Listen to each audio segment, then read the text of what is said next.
सुंदर JD law education में आपका स्वागत है। Hello friends, welcome back to another video. आज हम ऑर्डर 1 सीपीसी के अंदर ऑर्डर 1 की बात करेंगे, जो कि बताता है कि एक सूट के अंदर किन किन पार्टीज़ को होना चाहिए।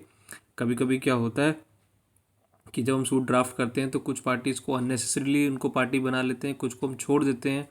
तो उसके बारे में ये बहुत ही इंपॉर्टेंट ऑर्डर है, इसको हम ज़रा जान लेते हैं। देखिए, रूल 1 कहता है ऑर्डर 1 का कि जॉइंडर ऑफ प्लेंटिव्स। मान लीजिए, पहले इसको पढ़ लेते हैं। Right to relief arises out of the same act और ट्रांजैक्शन और सीरीज ऑफ एक्ट्स। पहली बात ये कहता है कि जो जो प्लेंटिफ है, जिसको हम ज्वाइन कराना चाहते हैं, उसका भी राइट क्या होता है, सेम ही ट्रांजैक्शन से अराइज होता है। उसकी भी जो रिलीफ है वो सेम ही एक्ट के अंदर बनती है। तो उसको अब दूसरा पॉइंट है, if separate suit were brought a common question of law और फैक्ट वुड अराइज। तो देखिए, अगर ये जो प्लेंटिफ है इसको सेम ही सूट के अंदर इसको नहीं ऐड करेंगे तो क्या होगा कि जब ये दूसरा सूट फाइल करेगा तो उसके अंदर भी क्या होगा, सेम ही चीज़ें होंगी। कॉमन क्वेश्चन ऑफ लॉ रहेगा, जो फैक्ट है वो भी सेम ही रहेगा। तो इसलिए एक से ज़्यादा जो प्लेंटिफ हैं उनको, क्योंकि फॉर एग्जांपल मान लीजिए आप पार्टीशन का सूट फाइल करते हैं, ठीक है। 2 ब्रदर्स हैं, दोनों ब्रदर्स एकदम रेडी हैं सूट डालने के लिए, ठीक है। और इसके अंदर मान लीजिए और भी 3-4 ब्रदर्स हैं, टोटल में 5 ब्रदर्स हैं, लेकिन 3 एग्री नहीं करते हैं। तो दोनों दोनों जो ब्रदर्स हैं वो दोनों प्लेंटिफ बन के सूट फाइल कर सकते हैं, और बाकी जो ब्रदर्स रहेंगे वो डिफेंडेंट बन जाएंगे। क्योंकि एक ब्रदर देखिए अलग अलग सूट फाइल करेगा तो पहली बात तो देखिए सेम क्वेश्चन ऑफ लॉ आ जाएगा, सेम फैक्ट आएगा। तो इसलिए जो है दोनों को ही प्लेंटिफ बनाया जाएगा, ठीक है। एग्जाम्पल के तौर पे समझिए, ए असोल्ट बी एंड सी। मैंने इसमें कुछ ऐसे एग्जाम्पल दे रखे हैं जो कि थोड़ा क्रिमिनल से ज़्यादा समझ में आता है, तो वैसे एग्जाम्पल लें। A assault B and C at the same time. तो ए ने जो है बी और सी को क्या किया, असोल्ट किया। B and C can join together as plaintiff.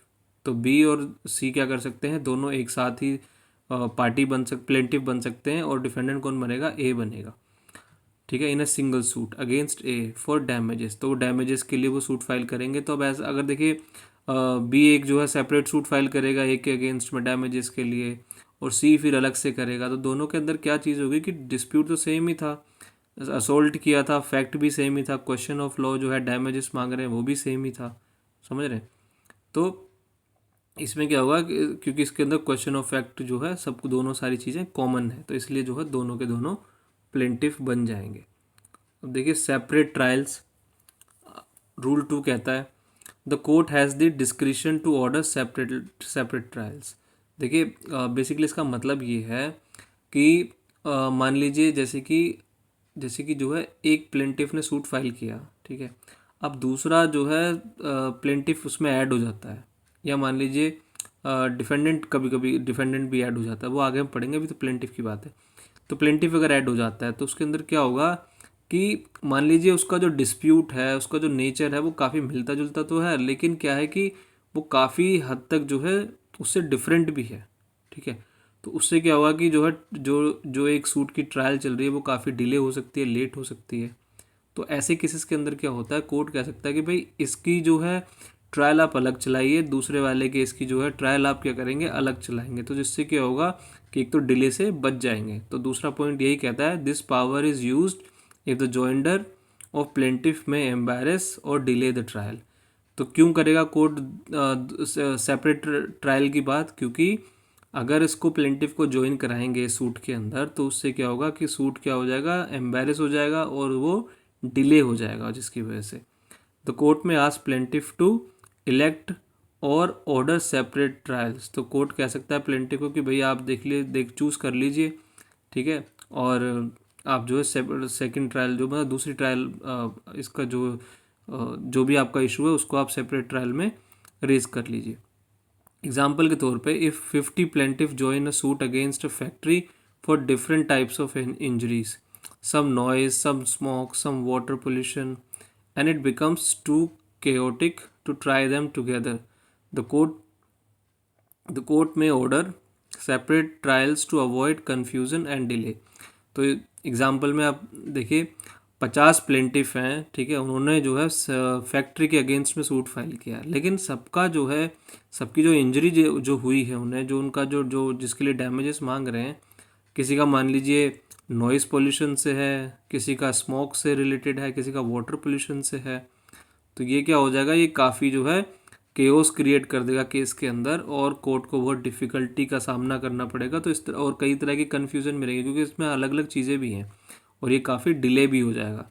तो कोर्ट कह सकता है जी, जिसको वाटर पोल्यूशन वाली दिक्कत है वो अपना अलग सूट फाइल करे, स्मोक वाला अलग कर ले और नॉइज़ वाला अलग कर ले। तो इसलिए कोर्ट जो है सेपरेट ट्रायल्स की बात कर सकता है।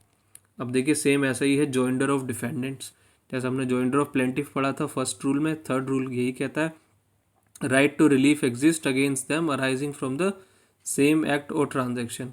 अब जो प्लेंटिफ सूट फाइल कर रहा है या डिफेंडेंट भी है, जो मान लीजिए सूट अगर मान लीजिए सूट चल रहा है, प्लेंटिफ ने नहीं बनाया, लेकिन जो दूसरा डिफेंडेंट है उसको पता चलता है कि जी भाई इस तरह का सूट है, ठीक है, तो उसके खिलाफ है। तो इस केस के अंदर क्या होगा कि अब मान लीजिए प्लेंटिफ को जो जो उसकी जो रिलीफ है वो क्या है कि एक ही, मतलब जो दोनों लोग हैं, जो अलग अलग डिफेंडेंट हैं, उनसे वो बिल्कुल सेम ही ट्रांजैक्शन के अंदर है, सेम ही नेचर है उसका, ठीक है। If separate suits were brought a common question of law और फैक्ट वुड अराइज, जैसे हमने ऊपर पढ़ा था, बिल्कुल सेम ऐसी ही चीज़ यहाँ होगी कि अगर वो दूसरा सूट फाइल करेगा तो दूसरा सूट भी तो भाई सेम ही बात करेगा, ठीक है, बस डिफेंडेंट का नाम बदल जाएगा, पर क्या है कि एक तरीके से कॉन्ट्रैक्ट भी सेम है, सब कुछ सेम है, सब कुछ फैक्ट्स भी सारे सब कुछ सेम है, ठीक है। तो ऐसे केस के अंदर उसे को मतलब एक सूट के अंदर एक से ज़्यादा डिफेंडेंट्स को ज्वाइन किया जा सकता है, जिसके अंदर क्या चीज़ होनी चाहिए, सेम एक्ट और ट्रांजैक्शन होनी चाहिए। एग्जाम्पल्स आपको समझ में आ जाएगा, जैसे कि मान लीजिए एक car collision occurs between car A जो कि driven by X and car B driven by Y, injuring pedestrian G. Z can sue both X and Y as joint defendants in one suit because the accident is the same transaction। तो इसमें देखिए accident जो हुआ है वो बिल्कुल same ही transaction है, तो इसके अंदर जो पेडेस्ट्रियन है जी, ये क्या कर सकता है, दोनों के ही एक्स और वाई को दोनों को ही डिफेंडेंट बना सकता है, दोनों से ही डैमेजेस क्लेम कर सकता है। और लेकिन अब क्योंकि देखो गाड़ी दोनों की ही टकराई है ना, तो इस मतलब जो दोनों की ही गाड़ी है जिसकी वजह से ये एक्सीडेंट हुआ है, इसीलिए इस वजह से वो एक ही सूट के अंदर दोनों को डिफेंडेंट बना सकता है। बिल्कुल देखो सेम जैसा आपने प्लेंटिफ के बारे में पढ़ा था वैसे ही है। अब देखिए जजमेंट विदाउट अमेंडमेंट, अब क्या होता है कि या तो आपको देखो कई चीज़ें ऐसी होती हैं कि सूट के अंदर आपको ना चेंजेस लाने की ज़रूरत नहीं है, सूट में अमेंडमेंट लाने की ज़रूरत नहीं है, तो उसी के बिना ही जो है जजमेंट दी जा सकती है। तो रूल 4 ये कहता है, judgement may be given for one और more plaintiff who are found entitled to relief. तो मान लीजिए 3-4 प्लेंटिफ हैं उसके सूट के अंदर, हो सकता है कि दो प्लेंटिफ का जो है क्लेम एकदम बनता है और दो का नहीं बनता है, तो कोर्ट को ये नहीं करना पड़ेगा कि भाई अमेंड इसको सूट को अमेंड करो, तो वो क्या करेगा, सिर्फ दो के फेवर में रिलीफ दे देगा, दो के अगेंस्ट में कर देगा, ठीक है ना, इसमें अमेंडमेंट की ज़रूरत नहीं है। ऐसी जजमेंट में भी गिवन अगेंस्ट वन और more defendants who are found liable. तो ऐसे ही जो है अगर मान लीजिए किसी मतलब 3 से 4 जितने भी डिफेंडेंट बना रखे हैं, 2 भी बना रखे हैं, तो जिसके अगेंस्ट में जिसकी लाइबिलिटी बन रही है कोर्ट उसके अगेंस्ट में कर देगा और दूसरे के अगेंस्ट में उस सूट को डिसमिस कर देगा, एक के फेवर में डिक्री हो जाएगी और एक के अगेंस्ट में उसको हटा देगा, ठीक है। ऐसे ही no amendment of the plaintiff pleading is necessary for this, तो इसलिए इसमें अमेंडमेंट लाने की ज़रूरत नहीं है कि भाई सूट को आप चेंज करके लेके आओ, ऐसे की ज़रूरत नहीं है। एग्जाम्पल है, plaintiff P sue defendant A B and C for a debt, the court finds that only B is liable while A and C are not. तो प्लेंटिफ ने सूट फाइल किया डिफेंडेंट ए बी और C के खिलाफ एक कर्जे मतलब एक डेट के लिए जो कि उसको वापस लेना था उनसे, मान लीजिए लोन दिया था मान लीजिए। The court finds that only B is liable, court को पता चलता है जी इसमें सिर्फ बी है जो कि जिसकी देनदारी बनती है और ए और सी जो हैं वो नहीं है। तो कोर्ट क्या करेगा, the court can pass a judgement against B alone and dismiss the suit against A and C without restraining the case. तो कोर्ट क्या करेगा, देखो अब ए और सी को मतलब हटाने के लिए उससे दोबारा से अमेंडमेंट नहीं करवाएगा कि पी से बोले कि आप इसको अपने सूट को जो है प्लेंट को अमेंड करके लेके आओ, ऐसे नहीं करेगा। वो सिर्फ बी के खिलाफ कर देगा और ए और सी के जो है उनके खिलाफ जो सूट है उसको वो डिसमिस कर देगा। अब होता है कि डिफेंडेंट्स का इंटरेस्ट। रूल 5 कहता है not all relief, it is not necessary that every defendant joint in a suit must be interested in all the relief claimed. मान लीजिए आपने अलग अलग एक अपने सूट के अंदर अलग अलग रिलीफ क्लेम करी है और एक से ज़्यादा डिफेंडेंट हैं, तो हो सकता है कि आपकी एक डिफेंडेंट से कुछ अलग रिलीफ हो और दूसरे से कुछ अलग रिलीफ हो, ठीक है। तो जो इस तरीके से ये रूल बताता है, तो ऐसा हो सकता है।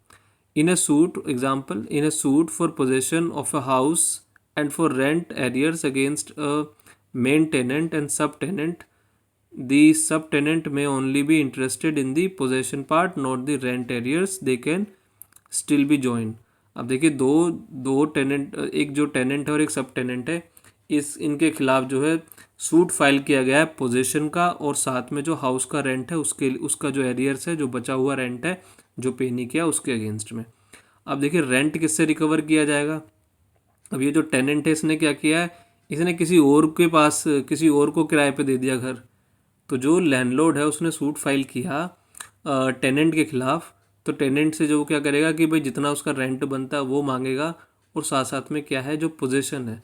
तो अब देखिए पोजीशन किससे ली जाएगी, पोजीशन है सब टेनेंट के पास में, जो इसको सबलेट किया गया, जो मान लीजिए जो थर्ड पार्टी है उसके पास है। तो कोर्ट जो है इस वाले टेनेंट से जिसके पास पोजीशन है उससे पोजीशन की डिक्री करेगा और जो जिससे रेंट रिकवर होना है उससे रेंट की वो करेगा। तो इस तरीके से दोनों डिफेंडेंट्स को ज्वाइन किया जाता है। दोनों का इंटरेस्ट देखिए दोनों का अलग अलग है। अब देखिए पार्टीज ऑन सेम कॉन्ट्रैक्ट, तो ये रूल 6 बताता है प्लेंटिफ में ज्वाइन ऑल और any persons liable on one contract. तो प्लेंटिफ क्या कर सकता है, वो एक ही कॉन्ट्रैक्ट के अंदर, मतलब मान लीजिए कॉन्ट्रैक्ट तो एक ही है, तो उसके अंदर अगर मल्टीपल पार्टीज़ हैं तो वो उन सबको वो ज्वाइन कर सकता है, या फिर जो है जिस भी किसी एक, जो अगर मान लीजिए एक लाइबल है तो एक के खिलाफ कर सकता है और जितने लाइबल हैं उनके खिलाफ उसको अपना वो सूट फाइल कर सकता है। अप्लाइज टू पार्टीज सेवरली और जॉइंटली एंड सेवरली लाइबल। तो देखिए इसमें क्या रहेगा कि या तो भाई वो जो है अलग अलग उनकी जिम्मेदारी बनती है, या फिर दोनों उन जो जितने भी लोग हैं जितने भी डिफेंडेंट हैं उनकी सबकी मिलके जिम्मेदारी बनती है। तो इस तरीके से आप वो इस तरीके से कर सकता है। Include bills of exchange, hundis, promissory note. तो ये बिल ऑफ एक्सचेंज और हुंडीज प्रॉमिसरी नोट के ऊपर भी मान लीजिए किस तरह अगर कॉन्ट्रैक्ट है, अगर ये चीज़ें उसमें इंक्लूड होती हैं तो वो बनता है। देखिए एग्जाम्पल से आपको बिल्कुल क्लियर हो जाएगा। A holds a bill of exchange, the bill was drawn by B, accepted by C and endorsed by D. तो बेसिकली ए के पास जो है बिल ऑफ एक्सचेंज है, ये जो बिल ऑफ एक्सचेंज है ये बनाया किसने है, वो बी ने बनाया है। इसको एक्सेप्ट किसने किया है, सी ने किया है, और उसको एंडोर्स किसने किया है, वो डी ने किया है, ठीक है। If the bill is dishonoured, अगर मान लीजिए वो डिसऑनर हो जाता है, A can sue B, C and D together in a single suit to recover the money. तो ऐसे केस में क्या कर सकता है, ए जो है बी सी डी के ऊपर सूट फाइल कर सकता है अपना पैसा रिकवर करने के लिए। क्योंकि देखिए क्या है कि कॉन्ट्रैक्ट तो एक ही है ना, सबके सब लोग एक साथ ही इसमें सबके सब एक साथ जुड़े हुए हैं, कि एक ने जो है एक ने क्या किया उसको ड्रॉ किया है, एक ने बना उसको एक्सेप्ट किया और एक ने उसको एंडोर्स किया है। तो ऐसे केस के अंदर समझ रहे हैं ऐसा वो हो सकता है। रूल 7 कहता है doubt as to whom to सू।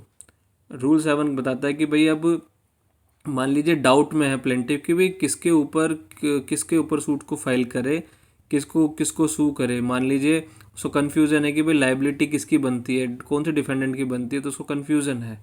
तो ऐसे केस के अंदर ये इसके इंग्रेडिएंट्स हैं, plaintiff is in doubt about which person is liable, उसको समझ नहीं आ रहा भाई कौन लाइबल है।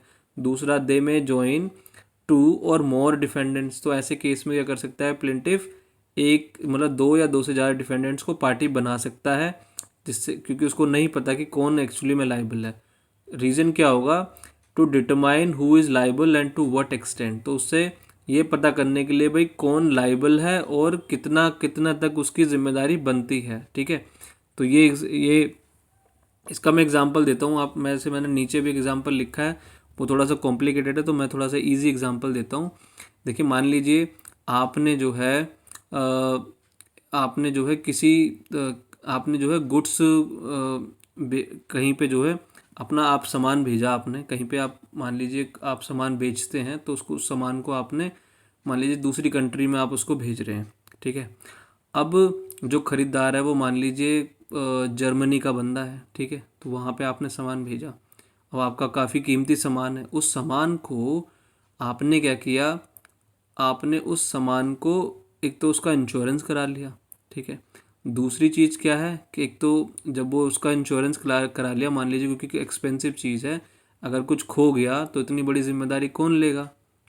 तो अब ये जो सामान है, कोई उसको इसका कैरियर भी होगा, कोई उसको लेके जाने वाली भी कोई कंपनी होगी, ठीक है।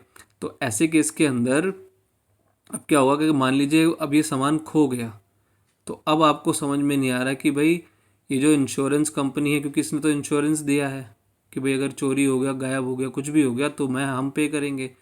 अब दूसरा जो है, अब ये जो कैरियर कंपनी है जो सामान को लेके जाने वाली है, अब हमें नहीं पता चल रहा है कि भाई दोनों में से जिम्मेदार कौन है, किसकी गलती किसकी है।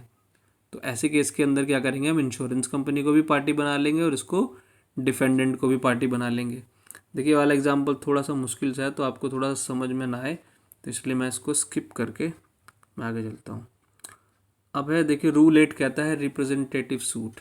मान लीजिए बहुत सारे प्लेंटिफ होते हैं, कॉमन कॉज होती है, तो ऐसे केस के अंदर क्या होता है कि भाई कौन एक किसी को रिप्रेजेंटेटिव बना देते हैं ताकि वो सबके बिहाफ पे सूट को लड़ सके। तो numerous person having the same interest, मतलब बहुत सारे लोग हैं जिनका इंटरेस्ट है सूट के अंदर। Permission of the court is required. तो ऐसे केस के अंदर क्या होगा, कोर्ट से परमिशन लेनी होगी कि भाई बहुत सारे प्लेंटिफ हैं, बहुत सारे लोग हैं जिनको, तो उनकी उनकी जगह पे कुछ लोग क्या होंगे, उनके रिप्रेजेंटेटिव बन जाएंगे। Notice must be given to all interested parties usually by advertisement. तो ऐसे केस के अंदर क्या होता है कि सभी पार्टीज़ को देखिए नोटिस दिया जाता है, क्योंकि बहुत सारे लोग हैं। तो ऐसे केस में क्या हो सकता है कि आप जो है न्यूज़पेपर में सर्कुलेट करा दें। वन और मोर sue defendant defend on behalf of all. तो या तो आप जो है क्या करेंगे, प्लेंटिफ होंगे तो आप जो है एक दो लोग मिलके जो है उसको सूट को फाइल कर लेंगे सबके बिहाफ पे। या फिर अगर आप बहुत सारे मतलब बहुत सारे डिफेंडेंट हैं, तो उसमें से एक दो आके क्या करेंगे, वो सबके बिहाफ पे सूट को डिफेंड कर सकते हैं। तो इस तरीके से इसका एग्जांपल है, resident of village want to sue a factory for polluting their common water source। तो मान लीजिए जो एक गांव के जो लोग हैं एक फैक्ट्री के ऊपर सूट फाइल करना चाहते हैं जो कि बहुत सारा पोल्यूशन फैला रही है, जिससे उनका पानी खराब हो रहा है। Instead of 100 separate suit, 3 villagers can file 1 suit on behalf of all the villagers with the courts permission. तो अब जो है 100, अगर मान लीजिए उस गांव के रहने वाले हैं लोग, तो 100 सूट बन जाएंगे सबके सेपरेट सेपरेट। तो ऐसा कर सकते हैं भाई 3 जो है उस गांव के लोग कहेंगे कि जी हम रिप्रेजेंटेटिव बन जाते हैं सबके लिए, और कोर्ट से परमिशन लेके वो क्या करेंगे, सूट फाइल कर सकते हैं। अब सबसे देखिए, एक रूल 9 है और एक रूल 10 है जो कि ऑर्डर 1 के अंदर सबसे इंपॉर्टेंट होते हैं। Miss joinder, non joinder. इसको आप समझ लीजिए कि मिस जॉइंडर का मान लीजिए मिस्टेक से किसी को ज्वाइन कर लिया है हमने, मतलब किसी को पार्टी बना लिया है, गलती से पार्टी बना दिया। और नॉन जॉइंडर का मतलब है कि उसको ज्वाइन नहीं कराया। नॉन मतलब नॉट ज्वाइनिंग, ठीक है, जो कि इंपॉर्टेंट पार्टी थी उसको नहीं बनाया। मिस जॉइंडर को आप समझ सकते हैं मिस्टेक से किसी को पार्टी बना दिया, ठीक है। इस तरीके से आप याद कर सकते हैं। No suit shall be defeated solely by reason of misjoinder और नॉन जॉइंडर ऑफ पार्टीज। तो कोई भी सूट जो है ऐसे ही खारिज नहीं हो जाएगा, क्योंकि आपने क्या किया कि किसी को क्या किया है, गलती से आपने जो है रॉन्गली ऐड किया हुआ है, किसी को पार्टी बना रखा है, और क्या किया, किसी को पार्टी आपने गलती से नहीं बनाया है, ठीक है। The court will decide the rights of the parties actually before it. तो देखिए जो कोर्ट के सामने है तो कोर्ट करती है, उनके राइट डिसाइड करती है, ठीक है ना। तो वो कोर्ट करेगी, वो डिसाइड कर सकती है। एक्सेप्शन क्या है इसके अंदर, this does not apply to the non joinder of a necessary party.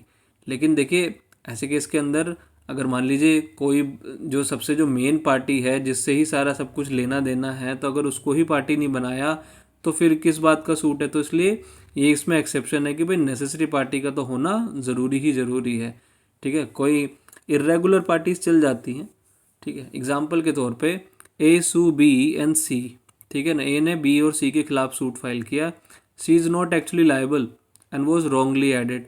तो क्या था, सी जो है लायबल नहीं है, उसको गलती से उसको ऐड किया गया, मतलब मिस जॉइंटर किया है, बाय मिस्टेक उसको ज्वाइन किया गया है। The court will not dismiss the whole case. तो कोर्ट इसमें क्या करेगा, सूट को फॉर डिसमिस नहीं करेगा। It will simply dismiss the claim against C and proceed against B. तो सिंपली भाई सी के खिलाफ जो है उसने क्या करा, डिसमिस कर दिया, और बी के खिलाफ पूरी ट्रायल चला के उसको क्या करा, उसमें डिग्री पास कर दी, या फिर उसके भी खिलाफ डिसमिस होगा, जो भी होगा वो आगे ट्रायल में देखा जाएगा। अब होता है देखिए, अब ये जो नॉन जॉइंडर और मिस जॉइंडर था उसकी करेक्शन कैसे होती है, करेक्शन ऑफ पार्टीज कैसे की जाती है। अगर मान लीजिए किसी को बना दिया है और किसी को नहीं बनाया गया है पार्टी, तो सूट के अंदर suit filed in the name of wrong plaintiff due to bona fide mistake. मान लीजिए जो है गलत प्लेंटिफ के नाम से सूट फाइल हो गया। ठीक है, तो court can strike out improper parties. तो कोर्ट क्या कर सकती है, उसका नाम डिलीट कर सकती है। स्ट्राइक आउट का मतलब होता है उसका नाम ही हटा सकती है। कोर्ट कैन ऐड नेसेसरी और proper parties at any stage. तो कोर्ट कर सकती है जो उस सूट की जो नेसेसरी पार्टी है, जो प्रॉपर पार्टी है, उसको ट्रायल के किसी भी स्टेज पे ऐड कर सकती है। एग्जाम्पल के तौर पे, जैसे कि इसमें एग्जाम्पल काफ़ी अच्छा है तो जिससे कि आप समझ जाएंगे। ए फाइल से suit for property damage in his own name. A ने क्या किया, सूट फाइल किया डैमेजेस के लिए, उसने अपने ही नाम से फाइल कर दिया। Later it is realise that property belongs to his company. उसको बाद में समझ में आया कि भाई ये जो जिस प्रॉपर्टी के लिए मैंने मतलब डैमेजेस के लिए सूट फाइल किया है, वो तो प्रॉपर्टी तो कंपनी के नाम पर है। The court can substitute the company's name as the plaintiff if the mistake was genuine. अब एक गलती से उसने ऐसा किया है तो कोर्ट क्या कर सकती है, ये जो सूट है ये किसके नाम से हो जाएगा, कंपनी के नाम से। तो कंपनी को जो इसका प्लेंटिफ का नाम था, ए की जगह क्या हो जाएगा, मान लीजिए उसकी ABC प्राइवेट लिमिटेड कंपनी, तो उसको ABC प्राइवेट लिमिटेड के नाम से सूट हो जाएगा। ठीक है, तो ऐसी चीज़ की गई जा सकती है। इसमें क्या होता है, देखिए ऑर्डर 1 रूल 10 के अंदर किसी पार्टी को ऐड किया जा सकता है और किसी पार्टी को डिलीट किया जा सकता है। तो ये एडिशन और डिलीशन के लिए बड़ा इम्पोर्टेंट ऑर्डर है, ऑर्डर 1 रूल 10। और रूल 11 कहता है कंडक्ट ऑफ सूट। ठीक है, कोर्ट की पावर है, कोर्ट को अगर लगता है the court may give the conduct of the suit to such person as it deems fit. तो कोर्ट को अगर ऐसा लगता है कि भाई कि मतलब कुछ ऐसी चीज़ें हो रही हैं जिसकी वजह से वो क्या कर सकता है, किसी किसी एक को डिफेंड करने के लिए क्या रहता है, कुछ ऐसा, मतलब मान लीजिए ज़्यादातर ये उन केसेस में होता है जब मल्टीपल पार्टीज होती हैं। एग्जाम्पल समझो, in a representative suit with many plaintiff, if they disagree on the lawyers or strategy, the court can appoint one lead plaintiff to control the proceedings to ensure efficiency। तो मान लीजिए अगर क्या होता है कि बहुत सारे लोग हैं, वो रिप्रेजेंटेटिव सूट है जो हमने ऊपर पढ़ा कि मान लीजिए 100 गांव के लोग, उनमें से 1-2 लोग उसमें से मिलके जो है उसको रिप्रेजेंट कर रहे हैं। तो उनको लगता है कि भाई जो लॉयर है उसकी स्ट्रैटेजी से जो उससे काफ़ी जो उनकी बात नहीं बन रही है, तो कोर्ट कर सकती है किसी एक प्लेंटिफ को लीड करने के लिए कह सकती है, और वो कह सकता है कि जो उससे क्या हो प्रोसीडिंग जो है, ताकि एफिशिएंट उसके अंदर एफिशिएंसी आ सके। ठीक है, तो ऐसी चीज़ें वो मतलब ऐसे केसेस में कर सकती है, कोर्ट की पावर है ये। रूल 12 है अपीयरेंस फॉर अदर्स। तो right written authority where there are more plaintiff defendant या प्लेंटिफ या defendant than one, any one may appear act for others if authorise in writing. तो मान लीजिए अब जो मान लीजिए एक से ज़्यादा प्लेंटिफ हैं, और लेकिन उनमें से कोई भी एक जो है क्या कर सकता है, उनका रिप्रेजेंटेटिव बन के या उनकी तरफ से सबकी तरफ से सूट फाइल कर सकता है। ऐसे डिफेंड भी कर सकते हैं, मल्टीपल लोग हैं, पर क्या होगा कि उनकी रिटर्न अथॉरिटी जो है कोर्ट में आपको फाइल करनी होगी। मान लीजिए 10 लोग हैं तो 10 में से मान लीजिए एक बंदा हो सकता है वो सबकी अथॉरिटी फाइल कर देगा, या 3 लोग हैं तो सबकी अथॉरिटी फाइल करके वो कह देगा जी मैं इनकी तरफ से। ज़्यादातर जो लोग अब्रॉड में रह रहे होते हैं उनके केसेस में ज़्यादा होता है। तो एग्जांपल है brother AB and C are suit jointly. तो ब्रदर जो है AB C के के ऊपर सूट फाइल किया गया है। A and B live abroad. अब ए और बी जो है कहाँ रहते हैं, देश से बाहर रहते हैं। So they can sign a written authority authorise C to appear and plead on their behalf in the court hearing. तो वो कह सकते हैं कि भाई जो सी है, सी को जो है ए और बी क्या करेंगे, अपने लिख के जो अथॉरिटी जो है दे देंगे, अथॉरिटी लेटर दे देंगे, और जिससे क्या होगा कि सी उनकी तरफ से भी केस को डिफेंड कर सकता है, क्योंकि इनके ऊपर सूट फाइल हुआ है। तो वो इस तरीके से ये ऑर्डर 12 रूल 12 के अंदर ऐसा हो सकता है। अब देखिए बहुत मोस्ट इम्पॉर्टेंट चीज़ है, इसमें से किसी भी चीज़ को लेके, जॉइंडर मिस जॉइंडर को लेके अगर मान लीजिए आपका कोई ऑब्जेक्शन है, तो वो कब लेना होगा आपको ये ऑब्जेक्शन, कि भाई आप कह सकते हैं गलत पार्टी को सूट में ऐड किया हुआ है या सही पार्टी को ऐड नहीं किया, तो ठीक है, ये जब चीज़ें कहाँ कह सकते हैं आप। तो ऑब्जेक्शन टू नॉन जॉइंडर और miss joinder must be taken at the earliest possible opportunity. तो जितना जल्दी हो सकता है आपको ये ऑब्जेक्शन लेना होगा कि भाई आपने एक इस डिफेंडेंट को ऐड नहीं किया या प्लेंटिफ को ऐड नहीं किया। तो ऐसे ही मिस जॉइंडर के बारे में भी। तो ideally before settlement of issues, तो ज़्यादातर किस में लेना होगा आपको, जब तक को सूट के इशू फ्रेम नहीं हो जाते हैं तब तक। If not taken they shall be deemed to be waived off. लेकिन अगर आपने जो है अगर ऑब्जेक्शन नहीं रेज किया इस टाइम पे at the earliest possible opportunity, तो फिर क्या होगा, आपका जो राइट है वो ख़त्म हो जाएगा, वो वेव ऑफ हो जाएगा। एग्जाम्पल के तौर पे defendant D fails to object that a necessary party B was not added during the trial. अब डिफेंडेंट जो है डी है, उसने जो है ऑब्जेक्शन ही नहीं लिया इस बात का कि जी पी जो है इस सूट के अंदर नेसेसरी पार्टी है। After losing the case D appeals and raises the objection. जब वो केस हार गया तब जो अपील में जाके इसी ऑब्जेक्शन को अब वो रेज करता है कि जी इसमें तो पी को पार्टी बनाना चाहिए था। The appellate court will reject it because D waived the right by not raising it earlier। तो जो appellate court है करेगी इस ऑब्जेक्शन को क्या करेगी, डिक्लाइन कर देगी, क्योंकि उसने जब उसके पास अपॉर्चुनिटी थी तब उसने इसको नहीं लिया। Thank you so much for watching, and if you like the video please comment, share it with your friends, like and subscribe to the channel. Thank you. सुंदर जेडी लॉ एजुकेशन।